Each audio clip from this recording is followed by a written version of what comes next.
kinakatayo ng bahay namin, hindi po lupa namin yun. Nakita ko yung sakit kasi giniba yun eh. So, nag-abroad ako na wala akong alam. So, sabi ko para sa mga anak ko, gagawin ko to. Hi, I'm Michelle Ramuran, former OFW Singapore, isang kasambahay, and this is my JC story. Pinanganak ako sa Aurora, Isabela. Dati, nag-work ako sa munisipyo ng Solana for 11 years. Ang sahod ko lang noon, 300, 200 a day. Pag Saturday na, kailangan kong pumunta sa Tuguegarao para bumili ng mga tilapia, para gawin kong daing, para lang matustusan yung pangangailangan ng mga anak ko kasi pinanganak akong mahirap. Kapag mahirap ka, nilalait ka ng ibang tao. Wala kang kwenta pag ikaw ay isang mahirap. Pag mahirap ka kasi, ikaw yung tagahugas ng pinggan, inutos-utusan. Iyon yung masakit bilang isang mahirap. Kahit nung nag-abroad na ako, naranasan ko $10 na loan. Nasa Facebook ako, pinag-uusapan ako dahil hindi ko mabayaran yung $10 na loan. Kasi yung tingin nila sa akin yung basahan eh.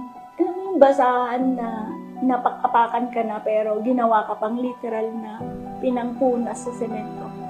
May asawa man po ako before pero hindi niya kami nabibigyan until such time na talagang pagod na ako kasi I'm a battered wife. Everything na pumapasok ako sa opisina, minsan may pasa ako, minsan namumugto yung mata ko kasi nabugbog na ako. Yun yung buhay na tinago ko sa pamilya ko kasi ayokong makita ng pamilya ko na nahihirapan ako. Yun yung nagbigay ng lakas ng loob sa akin para mag-abroad. So, nag-abroad ako na wala akong alam.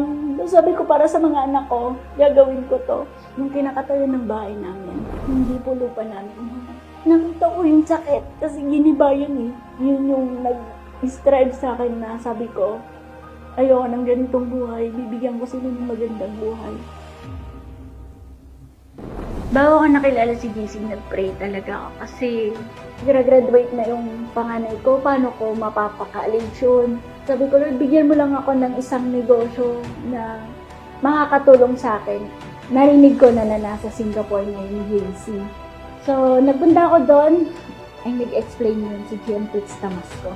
At sa dami-dami ng sinabi niya, ang tumatak lang sa isip ko dito sa negosyong ito, libre ang pangarap niya. May 2 tao na nagtiwala sa akin na pautangin ako ng $556. GM Albert, thank you is not enough. Nagtiwala siya sa akin. Pinautang niya ako ng pampunan ko at doon ako nag-start sa JC. Nabigyan ko ng bahay yung tatay ko. May sasakyan siya, may work na yung panganay at saka sa